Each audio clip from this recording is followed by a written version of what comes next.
Hey guys, so today I'm kind of just going to do a walkthrough of the winter 2023 midterm just to maybe give you an idea of how my thought process would be if I took this exam and maybe ways for you guys to approach these problems. So let's just jump into it. Let's start with number one. So we are given an array of unsigned integers called test array. We can see its size right here. And we're asked, some questions about the addresses and the size of the array. So question number one asks, what is the total bytes, or what is the total size in bytes of test array? And so I've kind of drawn out a diagram here of what the array would look like in memory, right? So just think of this as one contiguous chunk of memory, if you will. So there really wouldn't be these indentations. It would all just be, contiguous layout. But I think this makes it a little bit easier to understand, what's going on and how we're doing these calculations, right? So for this first one, well, the first thing we got to know is that an unsigned integer, or just integers, are 4 bytes, right?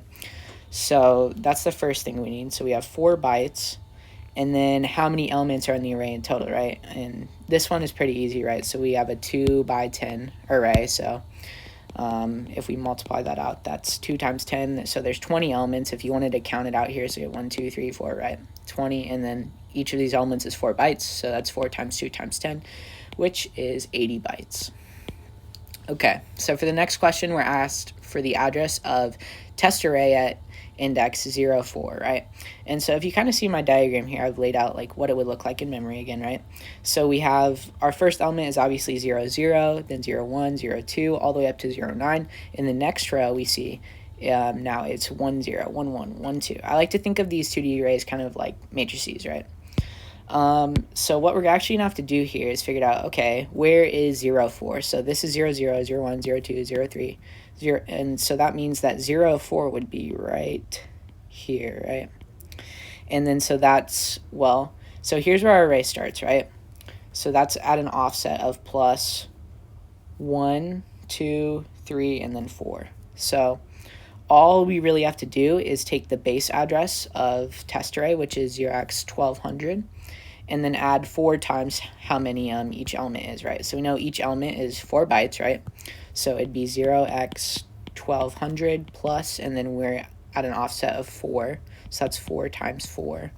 And then, this goes out to 16, which is 0x10. So this ends up being 0x1210. So that's our answer. All right, so for number 3, we're asked kind of the same question except for 1, 9. And this one is a little bit different because you see it's in the next row. So how we can calculate this? Well, again, we could just count 1, 2, 3, 4, right, all the way to the end, right? And so it'd be this last element. But, you're probably looking for a more algorithmic way to do this. You don't want to draw out an entire diagram on the exam, right? So what we can actually do is, well, we know that we have to skip 1 row. So we're going to skip this entire row. Or that was a really bad line. So we're skipping this entire row. And then now we're going to go 9 elements forward, right? And so how do we skip an entire row? Well, we have to figure out kind of what the size of each row is. So each row, well, if we look at the way we have defined our array, it's 10 elements, right? So we have 10 elements, and then each of them is 4 bytes. So each row is 40 bytes, right? So I'll just write out 40 bytes per row. So what we actually need to do is take our base address, skip 1 row, so that's 0x, let me write this in red. So that's 0x1200 plus, and then we're skipping 1 row at 40 bytes per row, and then we got to skip another 9 elements at 4 bytes per element, right? And so what this is going to give you is, just looking at the answer key here, but you could work this out, is just going to be 0x124c, right? So pretty straightforward again. And now we kind of asked to do the same thing, except now find the value. So here's where we're going to have to refer to the handout, right? So this is telling us where we're not going to skip any we're not going to skip any rows in any element. So this is basically telling us, well, what's the value at the pointer? So all we're going to have to do there is take 0x1200, right? Because that's the base address, and then look at the 4 bytes stored there. So let's go to our handout here. And I think am I looking at this one? Yeah, I believe so. So 0x1200, and we're going to take these 4 bytes. So let me just block those off so you can kind of understand what we're doing. And this is in Little Indian, right? So it's going to be 0x6b 8f3030. And that'll be our answer, right? I'm going to erase this so I can come back to the handout and it won't be there. But let me just write out the answer here. 0x6b 8f3030. And we're asked to find the value at 1, 2. So again, what we're going to do is I'm going to do the algorithmic way. So we need to start at 0x1200. We need to skip 1 row at 40 bytes per row. So we're going to do plus 1 times 40, and then we're going to skip 2 elements at 4 bytes per element. And so what this is going to give us is 0x, let's see, so I really don't want to use a hex calculator here, but I am a little bit lazy, so well, this is going to be 48, right? And 48 is 16 times 3, so it's going to be 0x1230, right? Yeah, that should be right. So let's go look at 0x1230. So that is going to be here, and we're going to take those 4 bytes, right? And we have to reverse them. So we're going to get 0x2053 0285, right? I don't know why I'm saying it like byte per byte, but that is our answer. So 0x20530285. All right. And so now we're kind of asked about a struct. So we moved on from these array questions. The biggest takeaway here is that, you should get familiar with kind of how the arrays are laid out in memory. So maybe drawing these diagrams will help, or maybe partial diagrams. But let's move on to the struct question. So we're given a struct test here, right, with some different members. And we're asked to find what's the total size, including any padding. So let's just kind of do this like bit by bit, right? So we'll start with the short. So you guys are going to want to know like all your data type sizes for the exam, but short is generally 2 bytes. So I'm just going to color that as blue. So I will color any like used data as blue, and then any like padding as red. So we're going to have 2 bytes of just, because this is at, let me just put it as like 0, right? So we can just use these first 2 bytes to store the short, right? And then a character, well, that's, or char is 1 byte, right? And that doesn't have any specific like alignment, because it's 1 byte, so it has to be aligned to a multiple of 1 byte, right? And since this is at 2, it's fine. So now we're at 3. And then, so now we have an int. Well, an int is 4 bytes, but we can't just put it right here. Why is that? Well, it's because that the data has to be aligned at a multiple of itself, like of its size, right? So since an integer is 4 bytes, it has to start at an offset that is a multiple of 4. So we need 1 byte of padding right here. And then we can, so now we're at index 4, right? And now we can store our 4 bytes. And that's because 4, well, is obviously a multiple of 4, right? So now we're going to move on to this array of shorts. So we have 3 shorts, and since a short is 2 bytes, it has to be 2 byte aligned, right? So this isn't a pointer or anything, so it's just straight up 3 shorts, right? So we are at index 8 here, so we can just go ahead, since this is a multiple of 2, there's no alignment concern, so we'll just put our first short, our second short, and our third short, right? And that will bring us up to, well, 10, 12, 14, right? And now we have a long, and a long is 8 bytes, so this has to be 8 bytes aligned. So is 14 a multiple of 8? No, it's not. So we'll go to the next multiple of 8, which is 16, so we'll have 2 bytes of padding here. And then we'll have our last 8 bytes, or we'll have 8 bytes of a long. And one thing we have to make sure is that the whole entire struct size is aligned basically to like a multiple of its largest element. So I know that sounded really convoluted. I probably did a bad job at explaining that. But our largest data size here is going to be this long, right? And it's 8 bytes. So that means that the whole struct size has to be a multiple of 8 bytes. And since we're at 24 here, that's good because 24 is a multiple of 8. So that's going to be our answer, is just 24. All right, so now we're asked to find the address of the A member, right? So if we kind of look at our diagram we just drew, well, A was this very first, these very first 3 bytes. So its offset is actually just, where the struct starts because it's, or it's these first 2 bytes. Did I draw? Oh, no. Wait. No, sorry. It's these 2 bytes. Then we have a char. I'm confusing myself. I'm sorry. So we'll just go ahead and since, like I said, it's the 2 bytes at the very start of the struct, we can just put the address of the struct. So it's 0x1220 for our answer.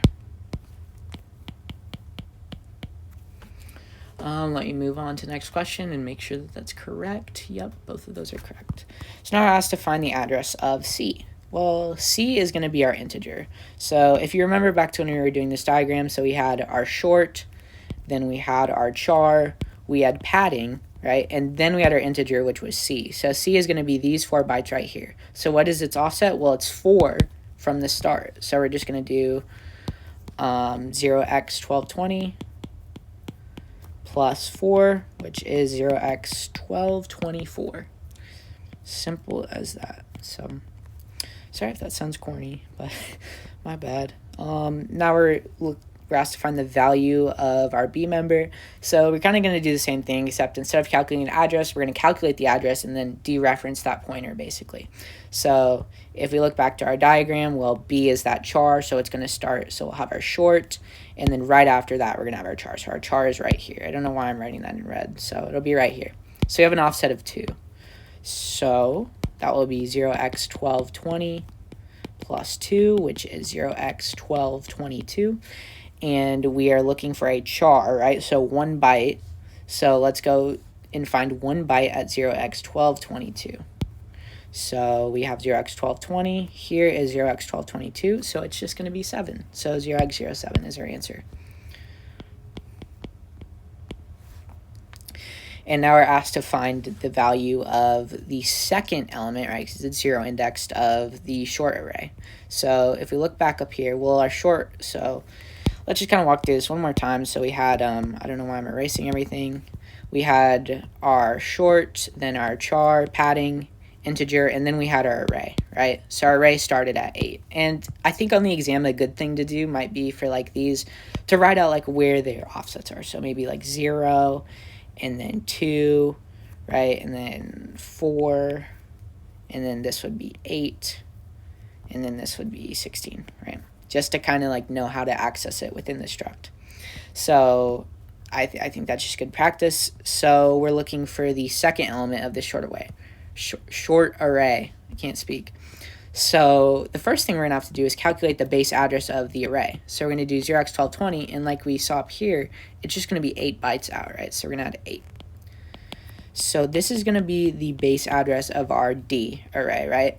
But then now, if you think back to how we index into an array, well, we're going to have to skip over one element. So now we additionally are going to have to do 1228 plus 1 times, and then what's the size? Well, we're working with an array of shorts, so each of those is 2 bytes, so we're going to add 1 times 2, and that will give us a final answer of 0x12, yes, it's 9 and then A. So what we'll do now is we'll go ahead and dereference this pointer, and we're going to grab a short from there, and then that'll be our answer. So 0x122A. So here's 0x1228, 9, and then A will be right here. And we're going to take 2 bytes, not just 1 byte here, because it's a short. So we're going to have 0x4A, 40, little Indian. That's going to be our answer. So 0x4A, 40. Now I'll move on to the next question. All right, so for question number 2, it looks like we're looking at stack and buffer overflow. So this will be like an attack lab type question. So we have an assembly function basically that calls this get string, right? So we have the kind of function declaration here. It's going to take a pointer to an array, right, of characters. So let's go ahead and look at get buff. So I'll just kind of walk through the assembly and explain what it does, even if it's not necessarily necessary. So the first thing we're going to do is we're going to see a push queue. It's usually going to be saving a call you saved register. And we see a symmetrical pop queue at the end, obviously, to restore it. We are going to move 1 into it. And then here's a pretty important line. We're subtracting 0x18 from RSP.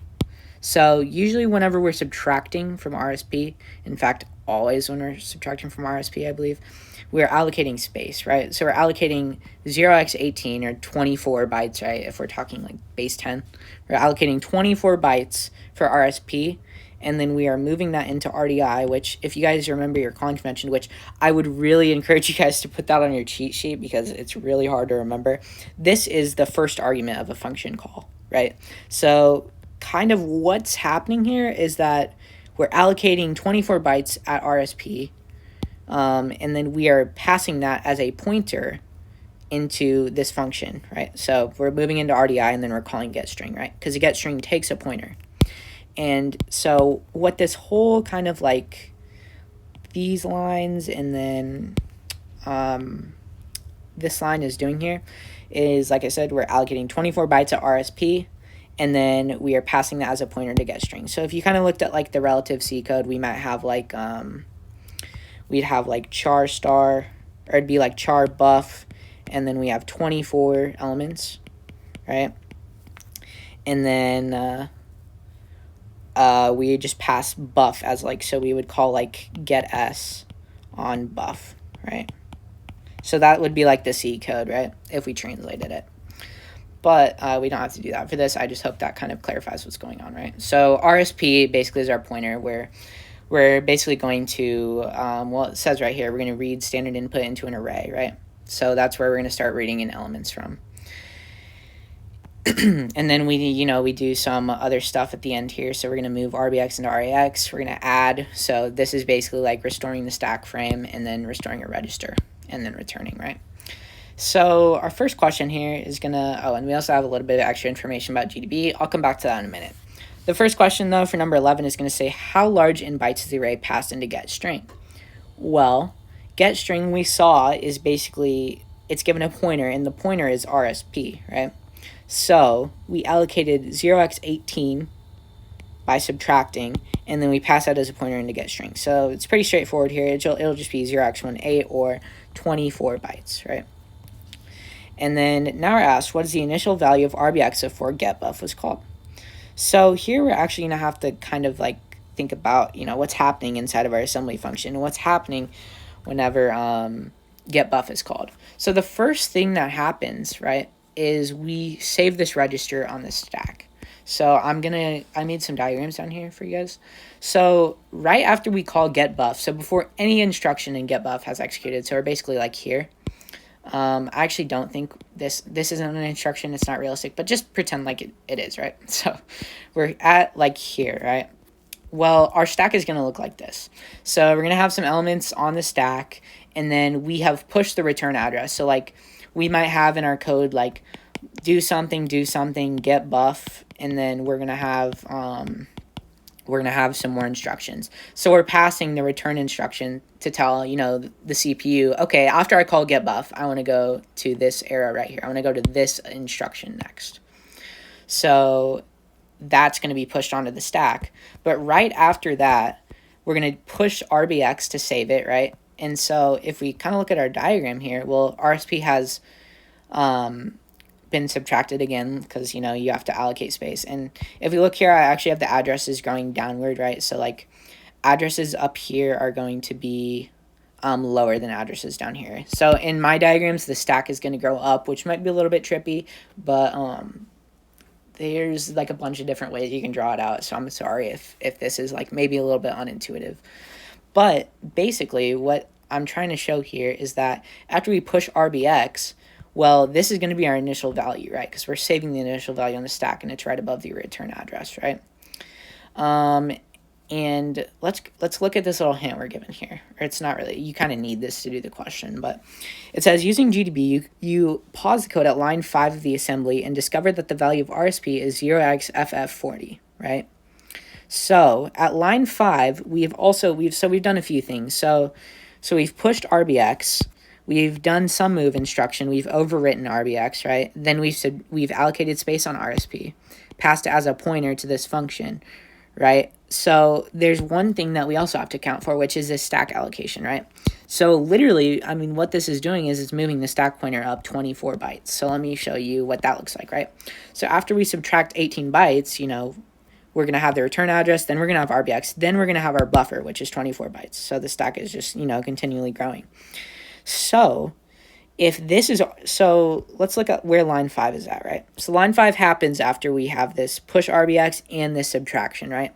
So this is basically what the stack looks like at line 5, right? So I'll just write like, so at line 5, this is what the stack looks like. RSP is all the way up here, and we see that RBX is right under our buffer.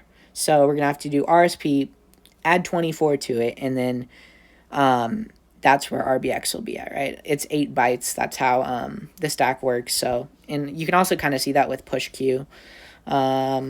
So what we do is we're going to take, we saw that the stack pointer was 0xFF40.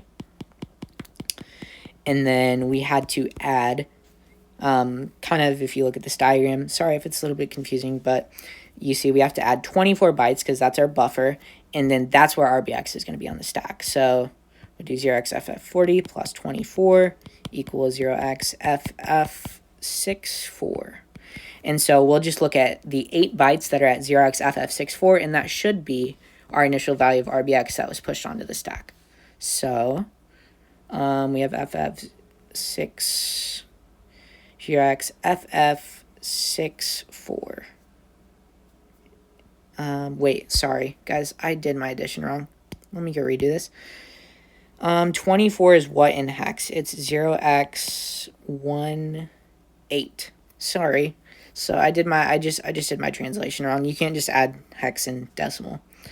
See, that's just something to be careful about. So we have 0xFF58. My bad. So if we look at 8 bytes at 0xFF58, it's going to be these 8 bytes, right? And then this is little endian, so it'll be 0x2090. Let me make sure that's right. Yep, it is. So 0x2090 is our answer. And it's saying, what is the address the instruction return to after getBuff is complete? So what that's basically asking is, what is this return address, right? So if we look back at our diagram, well, our return address is after 24 bytes and then after the 8 bytes of RBX. So it's RSP plus 32 instead, which 32 is just 0x20. So we'll do 0xFF40 plus 0x20. That's going to give us 0xFF60. And so we'll take the 8 bytes at 0xFF60, which if we look at our diagram is going to be here, right? So it'll be 0x2184, or 2184. And that's it. That's our answer. So a lot of this is just being able to kind of visualize the stack. I would strongly recommend making diagrams, whether, you know, your stack goes up or down, it doesn't matter, as long as you get the general concept, right? I mean, technically the stack does grow downwards, as in it grows towards the lower address, but, you know, whatever works for you. I would just really encourage drawing these diagrams just to kind of see what's going on, right? And it help keep track of it instead of doing it all in your head.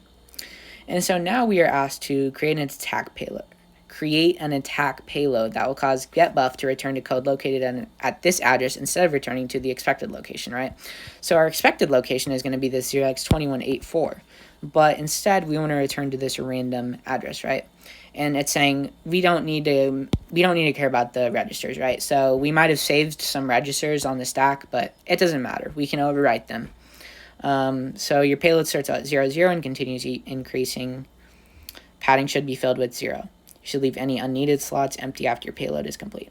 So kind of like an attack lab, we're going to have like our padding, and then we're going to have our return address that we're overwriting the old one, right?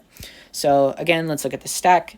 So our buffer is 24 bytes. So that basically means we're going to have 24 bytes of padding followed by, and then we have RBX. Well, this isn't the return address, so we don't want to put the return address here. So let's put 8 more bytes of padding. Oh, here's our return address. That's where we're going to want to put that 0x401683. So we're going to have 24 bytes of padding, then 8 more bytes of padding to overwrite that RBX value, and then we'll have those 8 bytes of the return address that we need to overwrite. So basically, all we'll have is, I'm just going to shorthand this. On the exam, do not do this, but we'll have 0, 0, 0, 0, 0. So this is going to be the 24 bytes for our buffer. So let me just write all these out.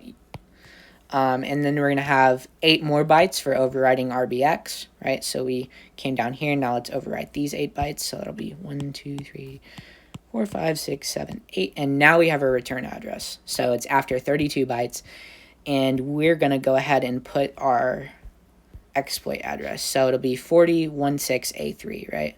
So since this is little endian, it'll be A3, then 16, then 40, and then just zeros, right?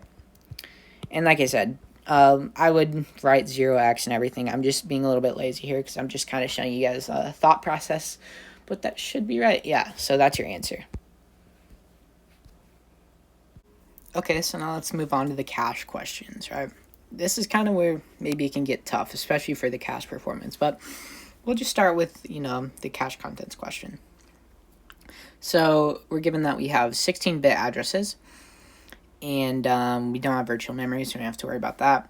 And we're kind of given the structure of these caches, right? So L1 is fully associative with 4 blocks, right? Each block is 16 bytes.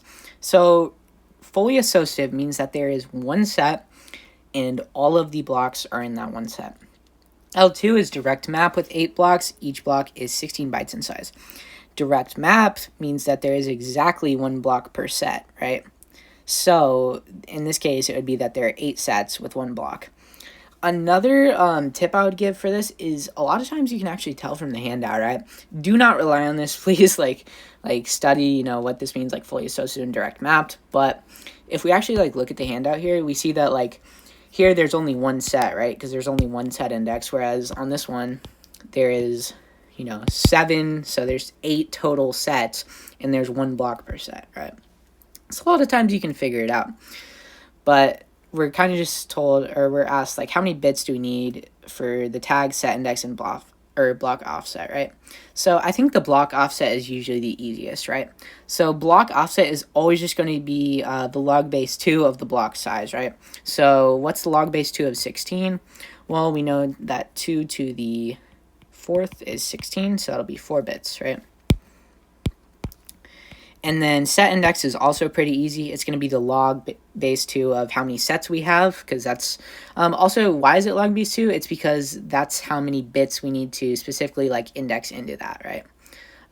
You can convince yourself of that. I'm not going to prove that or anything, but so for our set here, since L1 is going to be exactly 1 set, well, 2 to the 0 is 1. So we actually don't need any bits to specify the set. And that makes sense, right? If there's only 1 set, it's why do you need any bits to tell you what set to go to, right? There's only 1 possible set you can go to. So it's 0 bits. And then tag is just going to be the leftover. So we have 16 bits total, and then we have 0 bits for the set, and we have 4 bits for the tag. So we have 12 leftover bits. So that's going to be how many tag bits we have. So for L2, we're asked to do the same thing. So since it's the same block size, we're going to have an offset of 4 bytes. And now we have 8 sets. So we see that the log base 2 of 8 is 3, because 2 to the 3 is 8. So we'll have 3 set bytes.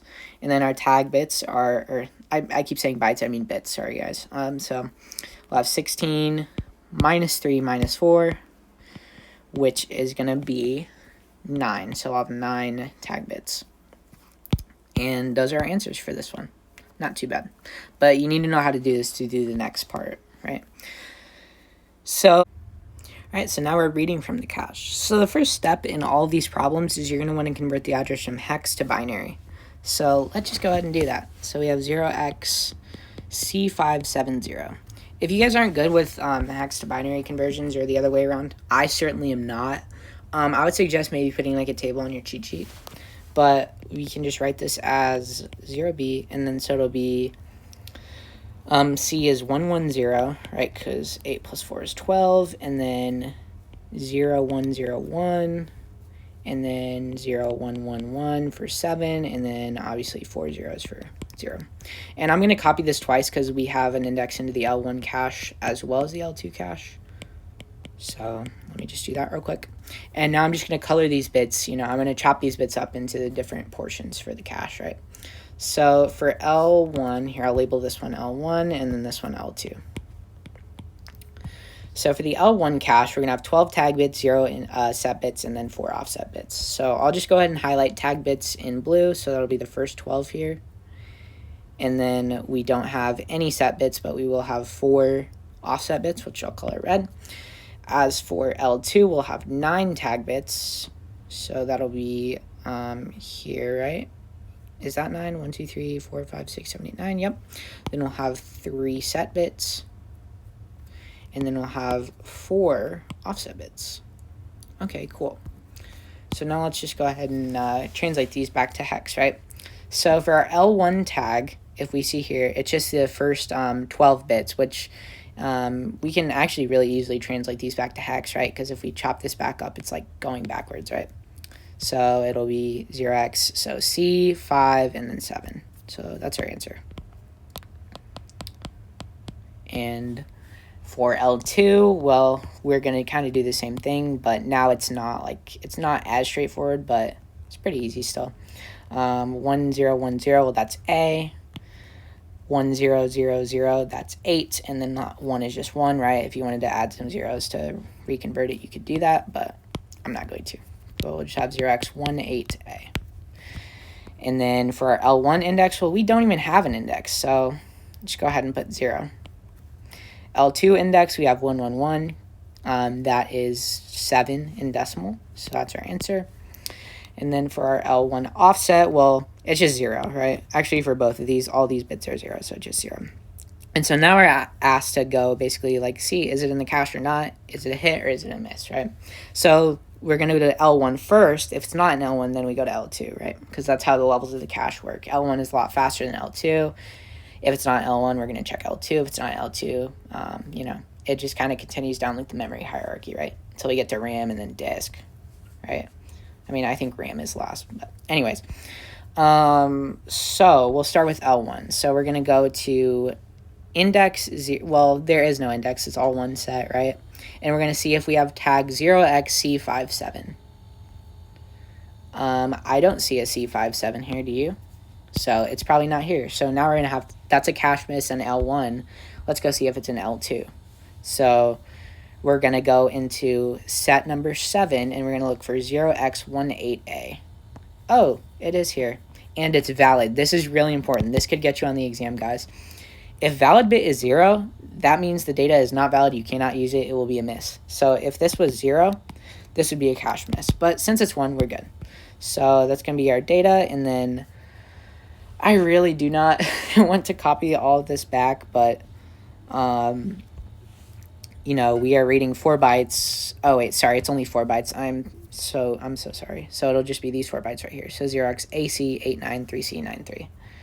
So let me just write that here in our answer. So 0x AC89 3C93.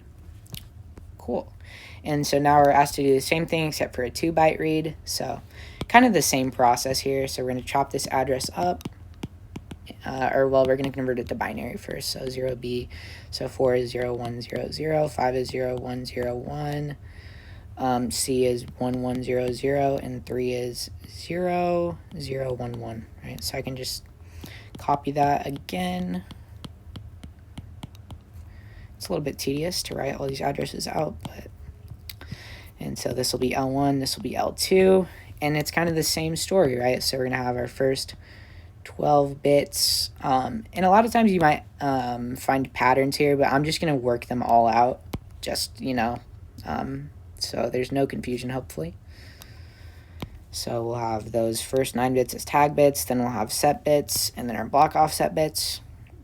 So we can kind of fill these in again. So our L1 tag is just going to be, well, those first 12 bits, which is, it is just going to be 0x45C. And for our L2 tag, well, we can, convert this back to hex. So if you guys take OS, you'll learn about paging. Well, you kind of do learn about paging in this class, and this is very similar. It's a lot of conversion, so just be ready. But 1011, that is B. Yeah, I think that's B, and then an 8, and then 0. So 0x, 0, 8B.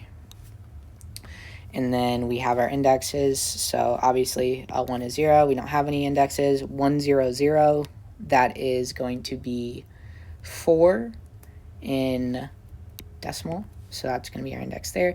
And our offsets are both the same. They're 0 and 0, 1, 1, which is just 3. And we're looking for a 2-byte read here. So like I said, we're going to start at the L1 cache, then go down to the L2 if it's not in the L1, right? So we're going to see 0x45C is in L1 cache. I don't see it anywhere, so it's not in the L1 cache. And then now we're going to check the L2 cache. So we're going to go to index 4 and look for tag 0x08B. So index 4, I don't see 0x08B, I see 044. So it's not here. It's not in either cache. So in this case, it's just going to be a cache miss. Let's continue. So now we have one more here where we kind of are doing address translation. So we're going to have 0x340A. So let's write this in binary. So that's 0B, 3 is 0011, 4 is 0100, 0 is 0000, and A is 1010. So just copy this down. And like I said, just kind of do the same procedure, right? So first 12 bits are going to be, oh, that's not the first 12 bits. First 12 bits are going to be tag bits. Then we have block bits. And on the L2 cache, it's going to be the first 9 bits. Then we're going to have 3 set bits. And then we're going to have 4 offset bits. And so, like I said, let's just go back to filling in these this table, right? So for the L1 tag, it'll just be 0x340. The L2 tag, we can work this out. So that's going to be an 8. This is going to be a, well, that's 1 plus, or sorry, that's 2 plus 4, that's 6. I can't do math. So let me make sure that's right, just in case. Okay, I didn't do anything wrong. 0x068. Cool. And then obviously we don't have an index for L1. L2 is all 0, so it's also 0. And then our offset bits are the same. It's just going to be 10, right? Because it's asking for it in decimal, not hex, right? And so now let's go into cache. So like I said, we'll start at L1. We'll see if 0x340. Oh, it is here, and it is valid. So we have a cache hit. And let's go check our offset, right? So also, I think on 17 I neglected the offset because it was 0, but the offset is really important. So on this case, we have a 10-byte offset, right? So if we look here, so we're looking at byte, so we start reading from byte 10, I believe, right? Yes, and we're writing 2 bytes, or we're reading 2 bytes. So it'll just be these 2 bytes right here. So that'll be 0x7D44. That'll be our final answer. So a lot of this is really just, being able to do your binary to hex conversions. And like I said, if you guys have trouble with that, just please put a table on your cheat sheet and don't worry about it. It's no big deal. And so now we're asked to write any address with the L1 cache tag value of 0xD59. You guys may have caught on to a pattern, and it's that the tag is always, for L1, it's always the first 3 hex hits, right? So for 0x3408, 0x340. If you did not notice that, well, you would see, okay, well, for my addresses, for L1, I'm having, my first 12 bits are tag bits, and I have 4 block offset bits. So I would have, so I would have 0, 0, or I'd have D59, right, as my first 12 bits. So I don't really want to write that out, to be honest. And then I'd have 4 bits, so I'd have, so what is D? See, guys, I don't know. I really could not tell you what D is in hex. It's, let's see. It's not F, it's not E. So it'd be 1101, right? So 1101, I think. And then 5 is 0101, and then 9 is 1001. And I'd have like 4 bits here. It doesn't really matter what we put. We'll just put zeros, right? You put anything you want there. But if we reconvert this back to hex, it's just going to be 0xD590. So that's a valid answer. You could use any like hexit, right, as your answer. It doesn't really matter what those last 4 bits are. You get to choose those. And then we're asked to write any address with an L2 cache tag value of 0x0cc and an L2 cache value or index of 5. So this is where it gets a little tricky, right? So if we look at the way our L2 addresses are broken up, well, the first 9 bits are tag bits, then we have 3 set bits, then 4 block bits. So let's consider our tag here. So 0x0cc. Let's write that out, right? So that is in binary. Well, 4 is just 0, or 0 is just 4 zeros, and then C is 1100, and then another C 1100. And since we only get 9 bits here, right, he's not going to give you something that won't fit in 9 bits, right? So 0x0cc can be determined by these 9 bits, right? The leading zeros are irrelevant. So that will be our first 9 bits of our address. Then we're looking for an L2 cache index of 5, right? So we get 3 bits here to get an index of 5. So that'll just be simply 101. And then our block offset bits, they don't really matter. Let's just put 4 zeros again. So if we actually highlight this kind of like we did the other one, so we'll have our 9 bits here as our tag bits. Then we'll have our 3 set bits. Then we will have our 4 block offset bits. So our answer will just be... well, let's work this out. So this doesn't matter. In our case, it's going to be 0. Then we'll have 0101, which is 1 plus 4. That's 5. And then we're going to have 6, 6, right? So our answer will just be 0x665 and then whatever. In our case, it'll be 0x6650. So hopefully you guys can see why that is. It's kind of just like what we were doing before, right?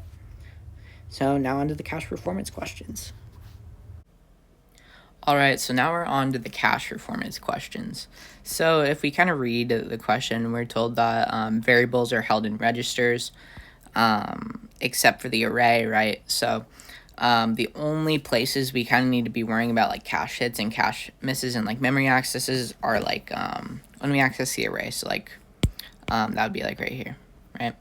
So let's just go ahead and look at question 22. So we're given a snippet of code and we're asked how many times this function will access memory.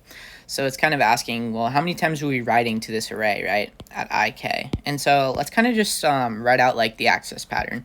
And generally, I think this is like a good first step to do is kind of figure out how is this code, like what's the pattern, like what pattern is accessing the data in. So let's kind of walk through. So if I is 0, j is 0, let's see, so that would mean k is also 0, and it steps in increments of 4. So it looks like the first one we would access would be, the first element we would access would be 0, and then 0, and then we're going to increase by 4. So we'll have 0, and then 4, right, and then 0, and then 8, and so on, right, all the way up until 16, right? So we see that it's just incrementing by 4. Now, let's say that this inner loop, this k loop gets done. Well, after that, here, let me move this out of the way, actually. Well, you know, I don't really have any space, but that's fine. So then j is going to go to 1, right, because j increments by 1. And then it'll be k is equal to j, and then we're also going to increment by 4. So it'll be then,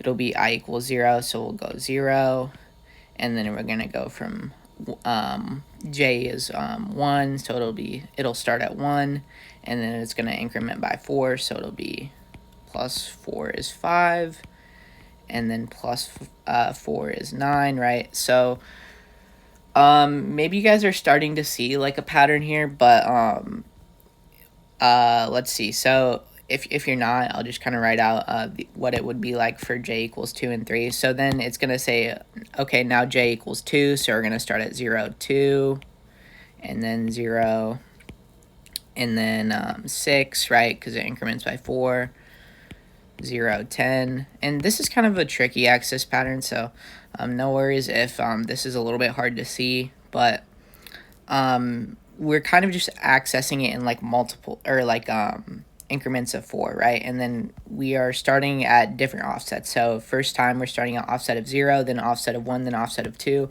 and for the last one it'll be an offset of 3, right? So we're accessing like all the elements in a row. We're just kind of doing it in a weird way where we're skipping 4 every time, right? And so it kind of repeats for I equals 1 as well, right? I'm not gonna work that out, but that's kind of what our access pattern looks like. But we're accessing every element of the array, right? Exactly once. We're just doing in this weird pattern where we're skipping 4 every time, right? And then we're starting at a new offset. So since this array is 32 elements long, and so we loop from I equals 0 and I equals 1, and then we're looping through every element in the row. So it'll just be 2 times 16, right? So the answer here is just going to be 32 memory accesses, right? And so now we're asked how many times does function 1 miss the cache? So what I've done here is I've kind of drawn out our cache and the array, right? So we're told that the cache is direct map with 4 sets and 16-byte blocks. So you can kind of see here I've got the 4 sets labeled 0, 1, 2, and 3 with different colors. I'll get to the colors in a second, but also I realized I made one minor mistake here, which is, so we're working with unsigned integers, right? As you can see here. So this is 4 bytes, right? And since we have 16-byte blocks, that means we can fit basically 4 elements per cache block. So what we can actually do is take this array, right, which I've kind of laid out here, right? So 2 by 16, and see how it maps into the cache, right? So these first 4 elements are going to map to set 0. Then the next 4 are going to map to set 1, right? Then the next 4 are going to map to set 2. And this kind of just repeats, right? So you can see that basically we can fit a whole row of the array in the entire cache, right? But then we start to get conflicts, as you can see with the second row, right? Where the first 4 elements of the first row and the first 4 elements of the second row map to the same area of the cache, right? So you see the colors are the same, right, in each row. So these are going to map to the same place as these are going to map to the same place as these, right, and so on. And so now we kind of have to figure out, okay, so what's going on, right? Like when are we going to hit, when are we going to miss? So if we think about it, well, we're doing this like weird stride of 4, right? So our first access is going to be 0, 0, right? So that's going to load the entire cache block for this very first element. So this first one will be 0, 0, and then we'll have 0, 1, and then 0, 2, and then 0, 3, right? And then now we're going to increment this by 4. We're going to access 0, 4, right? And so this is going to be right here. So we'll load in the whole cache block for set 1, right? Or for 0, 4, right? So we'll have 0, 4, and then 0, 5. And I'm only going to do this for these first 2 sets just because I think it's a bit redundant to write it all out.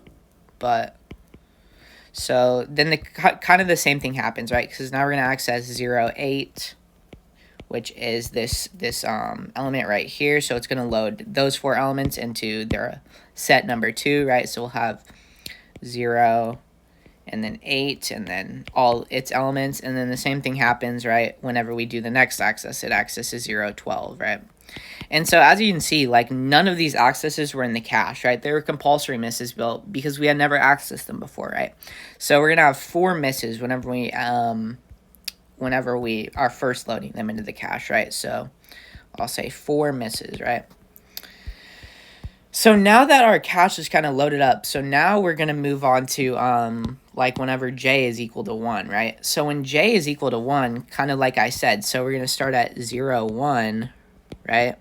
And we notice, oh, that's already in the cache. That's a hit, right? And then we're going to increment it by 4. So we're going to go to 0, 5, right? Oh, that's in the cache as well. And then we're going to go to 0, 9. And that would be right here. And then we're going to go to 0, and then 13. that's going to be right here, right? So you see we actually have all hits for the, like kind of the second iteration, right? And then it repeats, right? So whenever j is equal to 2, we're going to have 0, 2, and then 0, 4, and then 0, 8, right? Or not, am I stupid? Yeah, sorry guys. This is 0, 6, and 0, 10. So as you can see, we'll have 0, 2, 0, 6, 0, 10, 0, 14, right? And so we're going to have 4 more hits. And then as you can see for this last column as well, we're going to start at 0, 3, then go to 0, 7, 0, 11, and 0, 15, and we're going to have 4 more hits, right? So we only had 4 misses. But then what's going to happen is we're going to, so now we've done this whole loop and we've done this whole loop. Now I is going to go to 1, right? So we're going to start at 1, 0. And so we're going to say, okay, is 1, 0 in the cache? I don't see it anywhere. Well, that's because it hasn't been loaded. So what's going to happen is now we have like a miss here. It's going to kick out this first row, right? So this whole row kind of disappears. So let me just erase it, and it's replaced with, you know, the first 4 elements of the second row. So now it's going to be, sorry. So it'll be 1, 0, right? And then 1, 4. And then 1, 8. And then, am I doing this right? Yeah, I think I'm doing it fine. Yeah. No, sorry guys. I was incrementing it by 4. My bad.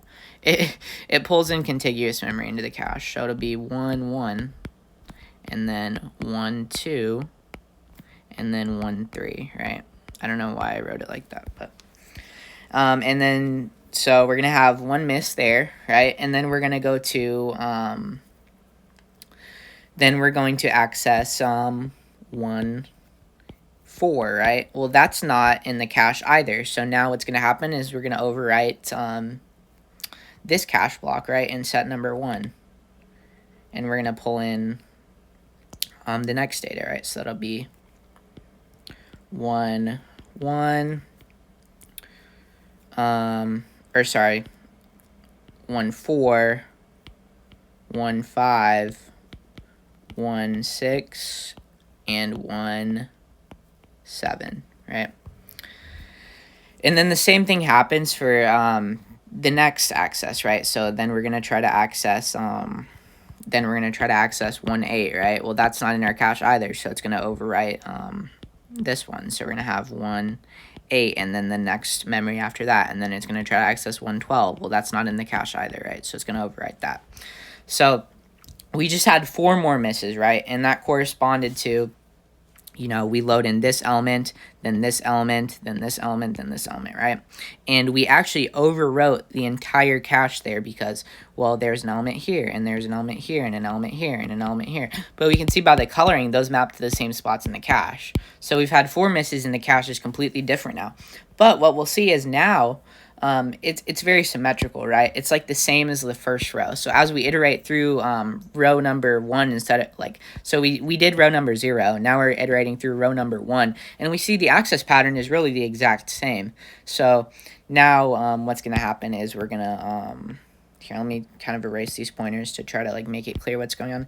Now we're going to access 1, 1, which, well, is in the cache, and then we're going to access 1, 5, and then 1, 9, right? So, and then 1, 13. So it's just down this column. And then the same thing is going to happen, right? It's going to be the same thing as row 0. We're going to get all hits for the rest of the data, right?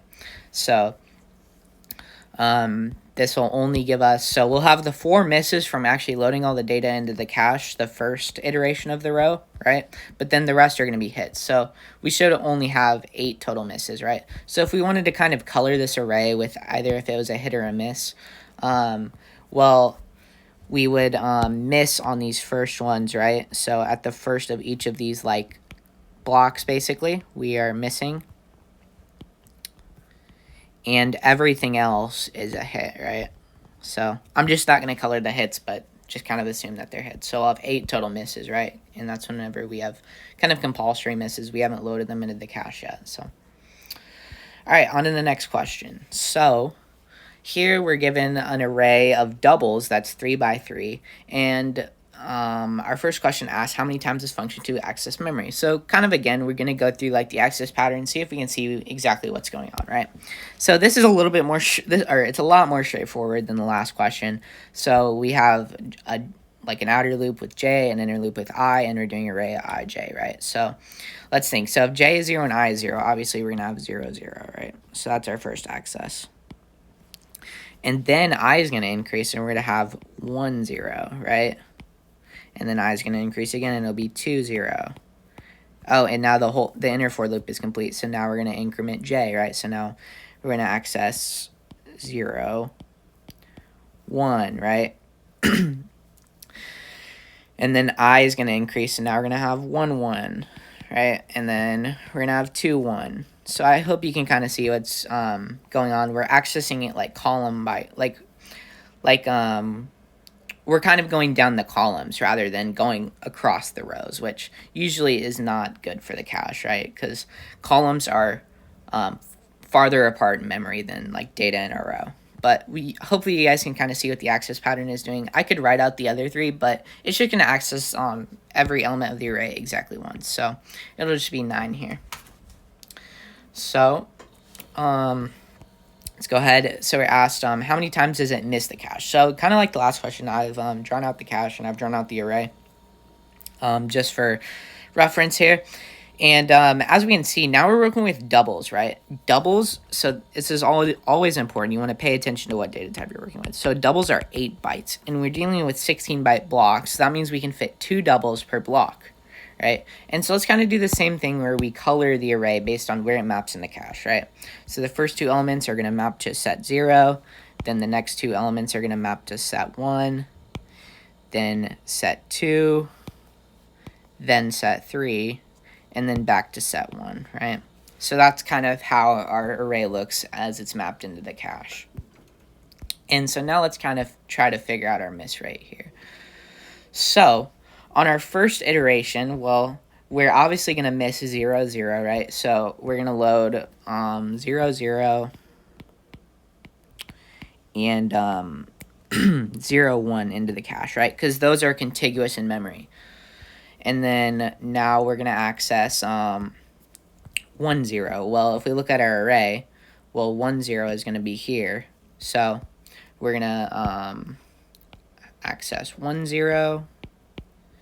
And then, well, since we pull in the entire cache block, well, we see since we access this element, we're also accessing this element, right? So that's element 0, 2. So we pull that into the cache. And then we're going to access element 2, 0. So that's here, right? So we're also going to pull in this element. So we'll have 2, 0 and 2, 1 into set 3. So that's careful. Like, you know, it's not, whenever you do these problems, it's not necessarily the case that you go, like, each set, right? You saw we just completely skipped over the red part based on our access pattern. So we'll have, we'll pull an element 2, 0. And then we'll pull an element 2, 1, right? So that's going to be like our first column iteration, right? We're going to have 3 misses, so I'll write that out. We'll have our first 3 misses when we iterate through the first column. And so for the second column now, well, we're going to start at 1, 0, right? Or sorry, not 1, 0, 0, 1. So that'll be this element, right? Oh, well, 0, 1's already in the cache, right? It's right here. So that's a hit. And then we're going to go to 1, 1, right? Which is here. Oh, 1, 1 is not in the cache. Let's just bring it into the cache here. So we'll have 1, 1, and then we're also going to bring in this element, which is 1, 2. Oops, I kind of drew. Let me just recolor that so it's not confusing. And so that'll be another miss. So we'll have 1 more miss. And then now we're going to access element 2, 1. Well, that's also in the cache, so we're good. That's another hit. So we've gone through this the next column, so now we'll do the last column. So we're going to start with 0, 2. Is 0, 2 in the cache? Yep, it is. It's right here, so that's a hit, right? And then we're going to go to 1, 2. Is 1, 2 in the cache?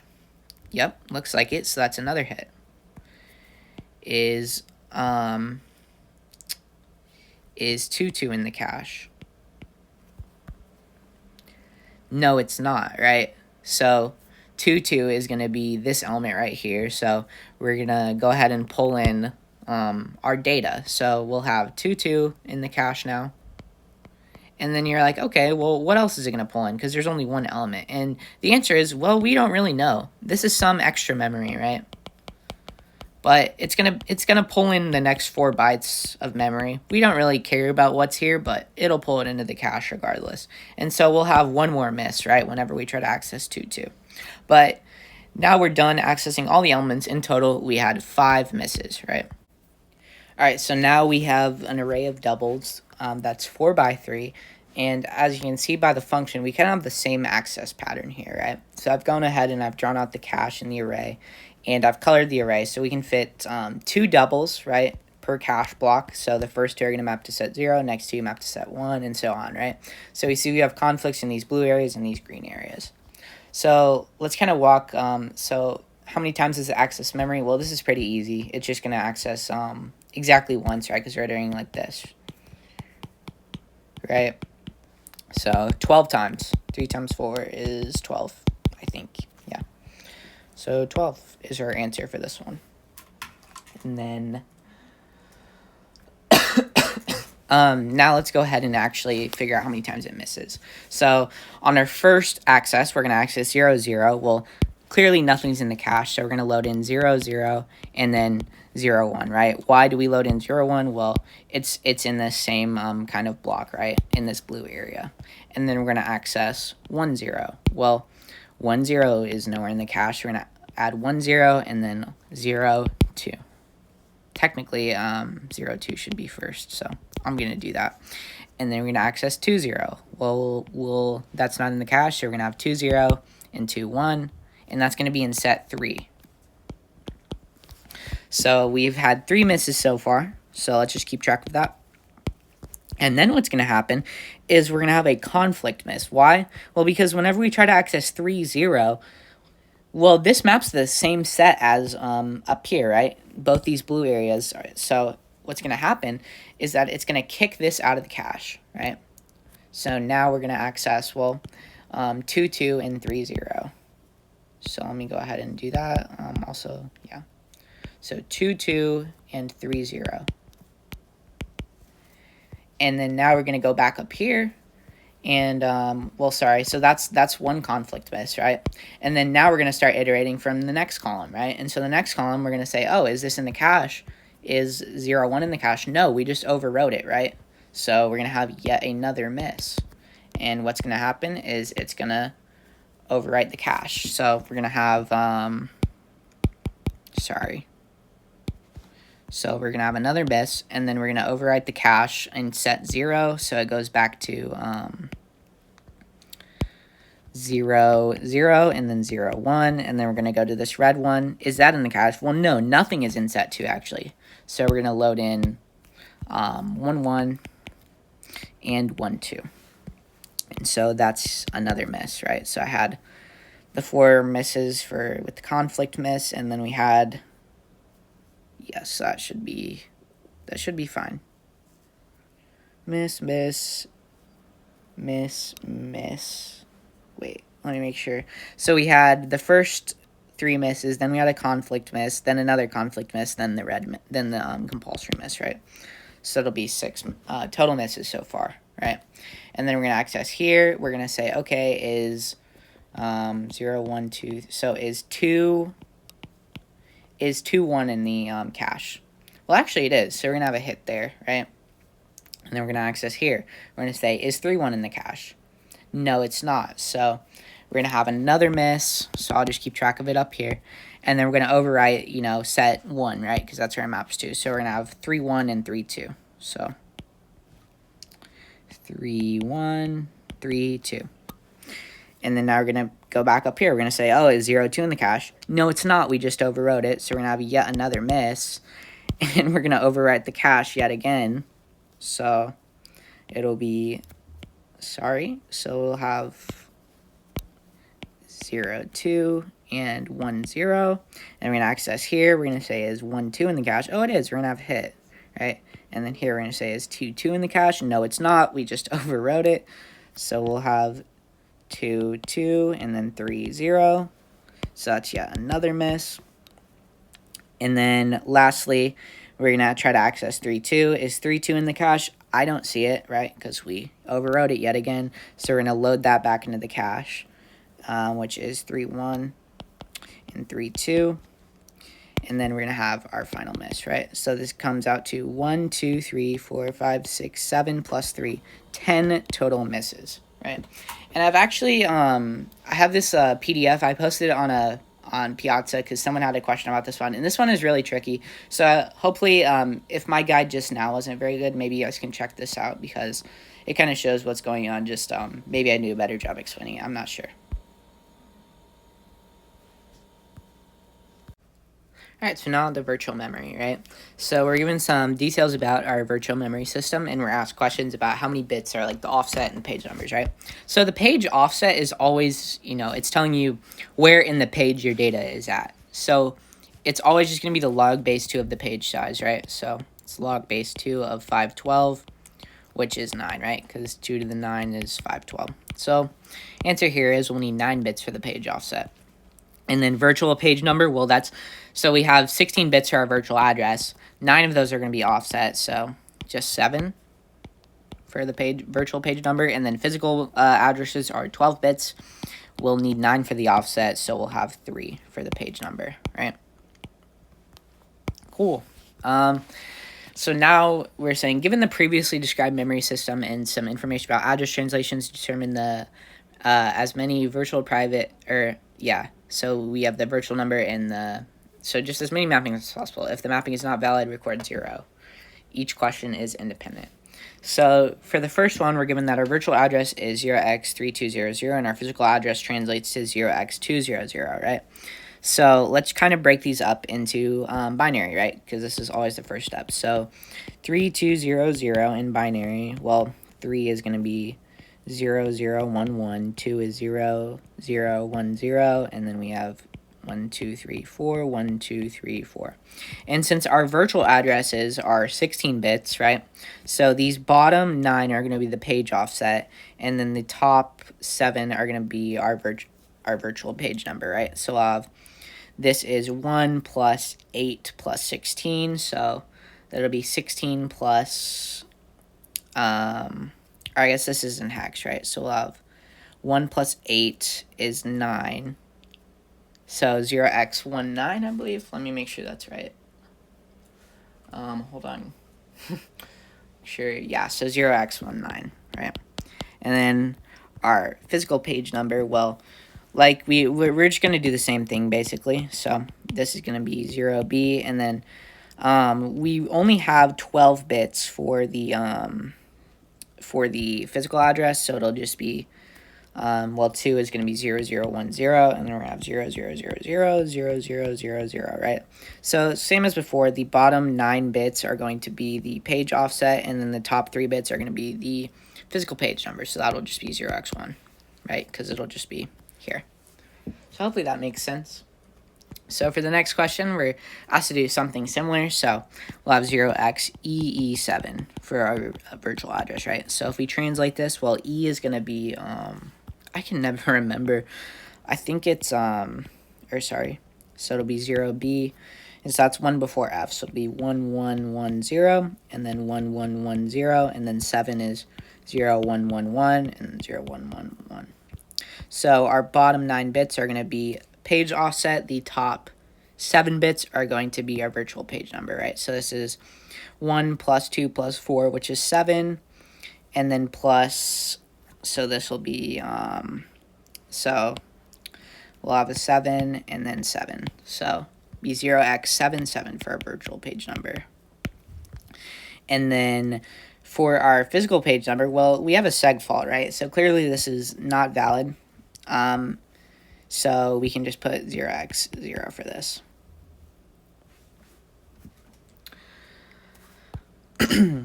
So let's continue here. So now we're given the previously described system and some information to determine. Okay, so it's the same thing. So we are given So for this first one, our virtual address is 0x0404, and our physical address is 0x804. So one thing you guys might notice is that, well, actually, sorry, no, that's not correct. So 0x0404, that'll be 1, 2, 3, 4, and then a 4, so 0, 1, 0, 0, and then 0, 0, 0, 0, and then 0, 1, 0, 0, right? So our bottom 9 bits are going to be page number, or page offset, and then our top 7 bits are going to be virtual page number, right? So our virtual page number is going to be 0x, and so that will be just 2, right? And then we got a physical address, so it should be valid. And then that physical address is 0x804, which is going to be 0B. And then so 1, that'll be, 1, 0, 0, 0, and then 0, 0, 0, 0, and then 0, 1, 0, 0. So same thing, bottom 9 bits are going to be offset bits. Top 3 bits are going to be page numbers, so that's just 0x4. So that's going to be our first row, and then we're going to do virtual address of 0x5f0. So let's try that. So 0x05f0. So we're going to just write this out in binary, 1, 2, 3, 4. Then we'll have 0, 1, 0, 1. And then we'll have 1, 1, 1, 1. And then 0, 0, 0, 0. And so the bottom 9 bits are page offset. Top 7 are page numbers, right? So this is going to be, well, it's also 0x2, right? And so what you'll find is that that should map to the, the same physical page number, right? So we have our page table. So we're going to look up 2 in the page table. It's going to give us the same physical page number back. So it'll give us 4, and we'll just have a different offset, right? So actually, this isn't going to give us any new information, right? This will just give us the exact same row. You could work it out if you wanted to, but it's not worth it, right? It's just extra work. It's redundant. So let's go to the last one. So we'll have 0x0600. Well, this is going to be 0b 1, 2, 3, 4, and then 0, 1, 1, 0, and then 8 zeros, right?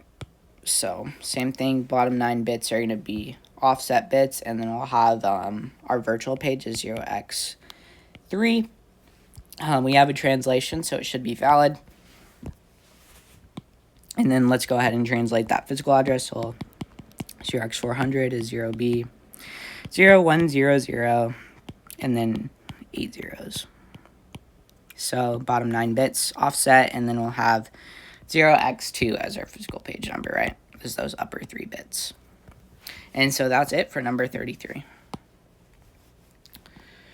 So now last question, number 34. Assuming that no virtual pages translate to overlapping physical pages, what is the minimum number of virtual addresses to physical address translation that would be sufficient to determine the entire page table? So this is more of like a conceptual question, but so since we have 3 bits for physical pages, right, then that means we can have 2 to the 3rd, which is 8 total physical pages. So what is the minimum number of virtual addresses to physical address translations that would be sufficient to determine the entire page table? So that will just be, well, we'll need a mapping from, we'll need 8 different mappings basically, right? So we'll need a mapping to page 0, or to physical page 0, and then a mapping to physical page 1, a mapping to physical page 2, a mapping to physical page 3, right? So at most we can only have 8 valid page table entries, right? So as long as we have 8 virtual addresses that don't overlap with each other in physical pages, then that's sufficient to determine the entire page table, right? Because we'll have a mapping. So one virtual address, one virtual page number maps to physical page 0, one virtual page maps to physical page 1, one virtual page maps to physical page 2, and so on, right, for all 8 physical pages. So this question is kind of just asking how many physical pages are possible on this memory system, right? And the answer is just 8. Why?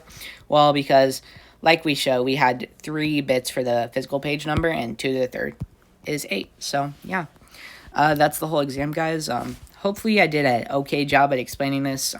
I'm sorry, I know I stumbled a lot with my ums and whatnot, and I probably did a bad job, but if you guys have any questions, feel free to just ask me on Piazza, and yeah, good luck on the exam, guys. Shouldn't be too bad. Just make sure you make a good cheat sheet, and you guys are be okay.